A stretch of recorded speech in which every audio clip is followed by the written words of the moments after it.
Nah, sekarang kita lihat antibiotiknya. Nah, ini saya pelan-pelan teman-teman ya. Gini, ini yang paling banyak ya. Jadi untuk antibiotik rawat jalan pada pasien CAP bakterial, saya ulangin yang bakterial ya gitu ya. Ini saya ambil dari IDS 1 ATS 2019. Sebenarnya ada banyak ya, ada NICE guideline, ada macam-macam gitu ya. Dan yang paling baik sebenarnya pola kuman kita sendiri. Tapi kalau nggak ada, kita bisa pakai ini teman-teman.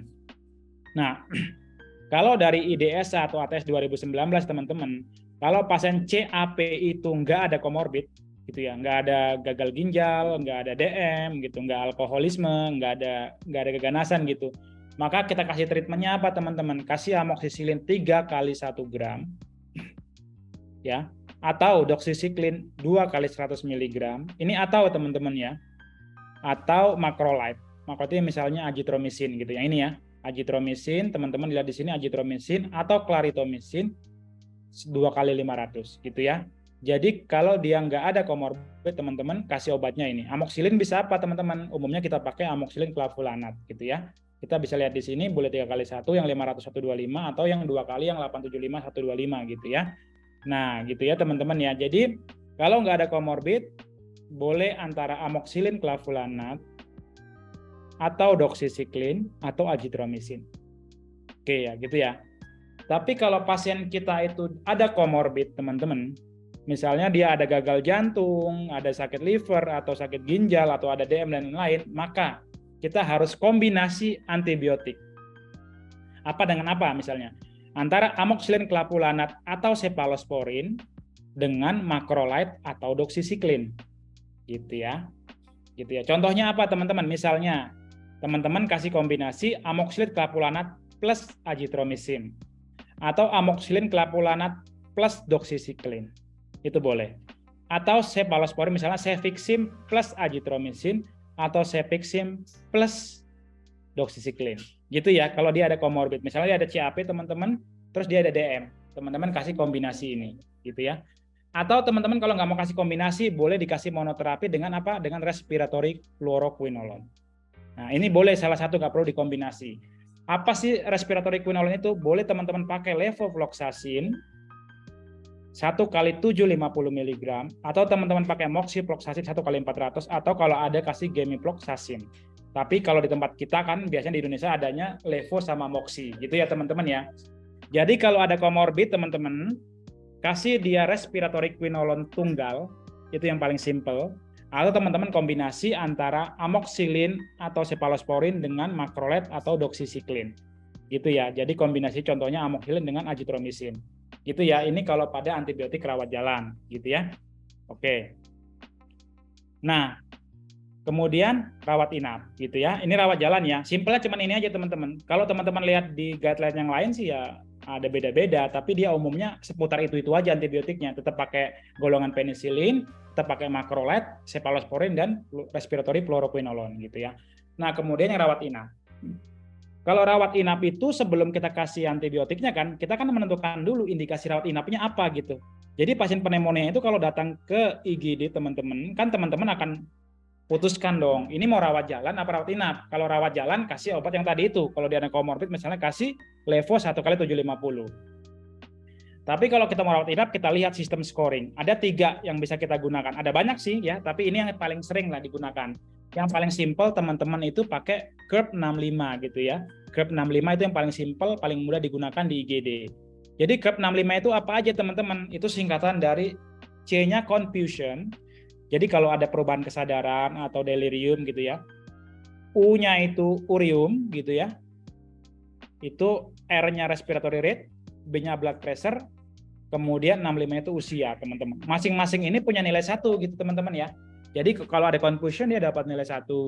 Kalau uriumnya di atas, Bu-nya di atas 19 atau di atas 42 lah kalau ya pakai urea ya, itu dapat 1. Kalau di RR-nya di atas 30 dapat 1, blood pressure di bawah 90 dapat 1, usia di atas 65 dapat nilai 1. Jadi kalau dia ini akan terkait dengan resiko mortalitasnya atau kematian pasiennya gitu ya. Kita lihat di sini ya, teman-teman nanti lihat di sini nih gitu ya. Kalau CURB 65-nya 0 sampai 1, dia rawat jalan aja teman-teman. Kasih obat yang tadi itu. Kalau dia misalnya nggak ada komorbid, kasih aja azithromycin 1 kali 500 gitu ya. Tapi kalau CURB 65-nya 2 atau lebih dari 3, itu kita anjurkan dirawat. Gitu ya. Jadi kalau 2 dirawat, tapi kalau lebih 2 sama 3 itu boleh di ruang biasa teman-teman. Tapi kalau 4, 5 itu sebaiknya dirawat di high care unit atau intensive care unit. Gitu. Karena apa? Karena high mortality gitu ya. Kapan kita bilang severe? Kalau dia CUP 65-nya di atas 3 ya. Di atas 3 kita bilang severe. Kalau 1-2 itu kita bilang dia non severe CAP. Jadi nanti kalau ada CAP teman-teman kayak tadi, dia non severe apa severe CAP. Jadi kalau CUP 65 di atas 3 kita bisa bilang dia sebagai severe CAP. Nanti terapinya kita sesuaikan gitu ya. Nah, kalau teman-teman mau pakai lebih detail, pakai PSI boleh-boleh aja, pneumonia severity index gitu ya. Tapi ini ada banyak nih, ada demografiknya, ada komorbidnya, pemeriksaan fisiknya, lab-labnya juga cukup lengkap, yang mesti agiri dan lain-lain gitu ya. Kalau ini kita jumlahkan semua scoringnya, nanti kita lihat di sini teman-teman, kalau dia PSI-nya 4 atau 5, yang itu kita rawat gitu ya. Jadi kita boleh pakai ini, tapi ini cukup detail biasanya kalau ini udah kita rawat di ruangan atau kalau di rumah sakit tipe A, biasanya kita bisa seperti ini. Tapi kalau kita di FKTP gitu ya, rumah sakit kita pakai CUP 65-nya cukup. Kenapa? Karena kan sebenarnya labnya cukup butuh ureum aja ya. Kalaupun kita pakai ureum, kalau dia RR-nya udah cepet, blood pressure-nya udah turun, gitu, ada confusion, itu mah udah harus dirawat gitu. Jadi kita pakai CUP 65 yang paling simple gitu ya. Satu lagi teman-teman, itu kita bisa pakai ini nih, pakai kriteria ATS atau IDS tahun 2007. Jadi untuk kita bilang ada mayor, ada minor kriteria gitu ya. Kapan kita bilang dia pneumonia berat? Kalau minimal 1 mayor, atau ada 3 kriteria minor, walaupun nggak ada mayor gitu. Mayor itu apa sih? Ada septic shock, atau ada gagal napas yang butuh ventilator. Kalau ada ini udah pasti dia pneumonia berat gitu deh. Tapi kalau dia nggak ada ini, misalnya kita ada 3 dari sini teman-teman ya, minimal 3 itu kita bilang pneumonia berat. Itu RR-nya di atas 30 gitu ya. PaO2, FiO2-nya di bawah 250, ini dari AGD ya. Kemudian ada infiltrat yang multilobar, ada bilateral gitu ya, ada confusion, ataupun kesadaran, atau uriumnya tinggi, ada leukopenia, trombositopenia, atau hipotermia gitu ya. Jadi kalau ada ini minimal 3 teman-teman, itu kita bilang sebagai pneumonia berat, dan itu masih dirawat di intensive care unit gitu ya. Nah, ini ya, saya pelan-pelan. Ini untuk antibiotik. Jadi kalau dia pneumonia bakterial tadi itu, sebelum kita memilih antibiotik, maka kita harus pikirkan 3 hal ini teman-teman gitu ya. Yang pertama, kemungkinan mikroba penyebab. Ini penting banget tadi ya. Tadi kalau pada pasien CAP kita berpikir ini kemungkinan kuman-kuman gram positif atau atypical. Tapi kalau HAP atau PAP maka ini kemungkinan kuman-kuman gram negatif atau MDR gitu ya. Ini mesti kita pikirkan kecurigaannya. Yang kedua, kondisi host teman-teman. Pasien kita itu gimana sih? Ada komorbid enggak tadi? Karena tadi contohnya tadi ya, pasien dengan rawat jalan aja lah ya, pasien dengan DM sama non DM itu beda kan antibiotiknya gitu ya. Jadi gagal organ misalnya dia kreatininnya jelek gitu ya, gagal ginjal gitu ya. Hati-hati, berarti kita pilih antibiotik yang nggak toksik ke ginjal gitu ya. Dan yang penting adalah ada nggak dia resiko terinfeksi dengan kuman-kuman MDR pasien tadi kita. Ada nggak dia resiko kuman MDR atau Pseudomonas atau MRSA. Dan yang terakhir tentunya kita harus pikirkan juga farmakokinetik, farmakodinamik dari antibiotik. Tapi ini kita nggak usah bahas terlalu dalam ya, nanti waktunya nggak cukup. Jadi yang penting teman-teman, kita mesti tahu kira-kira mikrobanya apa, ada komorbid sama ada resiko terinfeksi kuman MDR atau enggak. Itu yang perlu kita perhatikan sebelum kita pilih antibiotiknya gitu ya. Oke. Nah, apa yang menjadi resiko kuman MDR teman-teman? Nah, ini harus kita tahu ya. Jadi kapan pasien itu kita nilai dia ada strong risk factor untuk kuman infeksi Pseudomonas atau kuman MDR kalau dia sebelumnya dirawat dengan infeksi Pseudomonas gitu. Memang dia 3 bulan terakhir pernah dirawat dan dirawatnya karena Pseudomonas gitu. Atau teman-teman kalau pasien nggak tahu, kita mesti tanyakan ada nggak riwayat rawat inap dan penggunaan antibiotik IV dalam 90 hari terakhir teman-teman. Nah ini penting teman-teman. Makanya teman-teman kalau nanti nerima pasien pneumonia di IGD, kita yakin dia pneumonia, mesti ditanya ke pasiennya atau keluarganya, Pak 3 bulan terakhir ada dirawat inap nggak? Ada dikasih antibiotik IV nggak? Itu mesti ditanyain ke pasiennya gitu ya. Kenapa? Karena nanti itu yang menentukan kira-kira antibiotiknya apa gitu. Jadi nggak semua pasien diberikan apa? Ceftriaxone dan meropenem. Jangan dipukul rata semua pasien kasih itu gitu ya. Tanya dulu ketika dia ada pneumonia, dia tanya ada nggak riwayat perawatan pada 90 hari terakhir dan antibiotik IV pada 90 hari terakhir gitu ya. Itu Pseudomonas. Kalau MRSA sebenarnya sama dengan ini. Cuman dia dirawat di unit dengan prevalensi MRSA di atas 20% gitu. Sehingga tapi teman-teman Kalau di Indonesia jarang sekali tempat yang MRSA-nya di atas 20%, sangat kecil biasanya, sehingga MRSA itu jarang diberikan sebagai terapi antibiotik empiris. Biasanya kita kasih untuk definitif, jadi arti kita kulturnya keluar, ternyata MRSA. Nah itu kita kasih anti MRSA. Sehingga yang penting apa teman-teman? Ini yang utama, kita mesti tanyakan ini, kenapa? Untuk memilih antibiotiknya nanti, mau kasih antibiotik yang bisa cover kuman-kuman ini, atau antibiotik yang biasa aja gitu. Jadi ini jangan lupa untuk ditanyakan gitu ya. Oke, kita masuk teman-teman gitu ya. Oke. Nih ya. Tadi ya, kalau dia CAP, maka yang pertama kita membedakan dia non severe CAP atau severe CAP.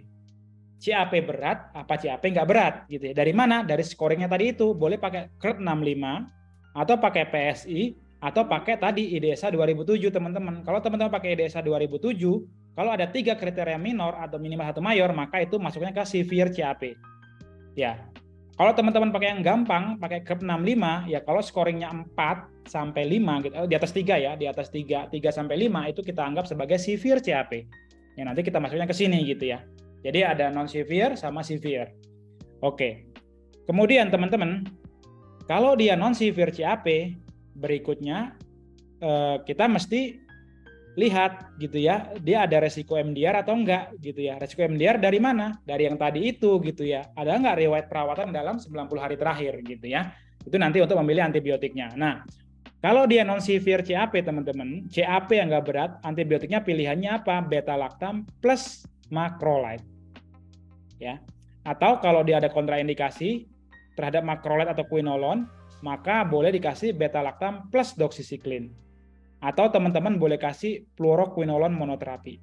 Gitu ya. Contohnya apa teman-teman? Contohnya kalau dia misalnya CAP non severe gitu ya, nggak ada patoresiko pseudomonas, nggak dirawat 3 bulan terakhir, teman-teman boleh kasih ceftriaxone plus azithromycin atau ceftriaxone plus doxycycline atau boleh kasih levofloxacin tunggal monoterapi. Nah, itu boleh ya. Kalau non severe CAP tanpa resiko pseudomonas. Oke. Tapi kalau dia severe CAP teman-teman, severe CAP berat dengan resiko pseudomonas, maka teman-teman punya 2 pilihan, beta-lactam plus macrolide atau beta-lactam plus fluoroquinolone. Beta-lactam apa aja sih dok? Ini di bawahnya, boleh ampicillin sulbactam, boleh cefotaxim, boleh ceftriaxone, boleh ceftaroline gitu ya. Kalau macrolide ada agitro, ada clarito. Kalau fluoroquinolone bisa levo, bisa moxi gitu ya. Contohnya kalau severe CAP apa? Contohnya teman-teman bisa kasih Septri plus levofloxacin. Walaupun umumnya teman-teman kalau kita ketemu seperti ini, pasti kita akan hubungin DPJP ya. Tapi in case misalnya teman-teman DPJP yang belum terhubung gitu ya, dan dia teman-teman merasa dia harus segera dapat antibiotik gitu ya, karena pasien sepsis gitu ya, atau pneumonia berat, maka teman-teman kalau non severe boleh Septri agitro. Kalau dia severe CAP boleh Septri plus levofloxacin. Gitu ya. Untuk yang tanpa resiko pseudomonas. Tapi kalau dia ada resiko pseudomonas, teman-teman, siapa sih resiko pseudomonas tadi? Kalau dia ada perawatan dalam 3 bulan terakhir, maka teman-teman harus pilih antibiotik yang bisa cover terhadap infeksi pseudomonas dan kuman MDR. Antibiotiknya apa? Boleh piperacillin-tazobactam, boleh cefepime, boleh ceftazidime, boleh aztreonam, boleh meropenem, boleh imipenem. Salah satu aja. Tapi kalau sampai sepsis atau pneumonia berat sekali kita bisa kombinasi, tapi nggak boleh kombinasi sesama beta-lactam ya dengan golongan lain. Misalnya beta-lactam ini plus quinolone atau beta-lactam ini plus amikacin misalnya begitu ya. Jadi teman-teman ya. Jadi teman-teman kalau dia ada pneumonia, dia ada riwayat perawatan 3 bulan terakhir dan pakai antibiotik IV, maka antibiotiknya kita pilih yang bisa cover terhadap kuman-kuman pseudomonas atau kuman-kuman MDR.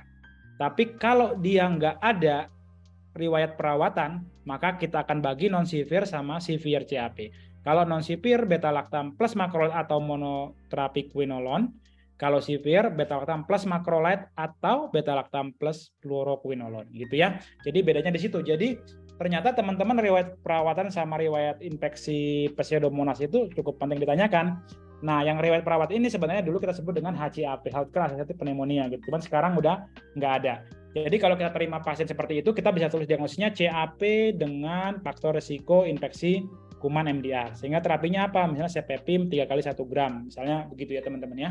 Itu untuk yang CAP yang rawat inap. Gitu. Oke, mungkin sampai sini teman-teman sebelum kita lanjut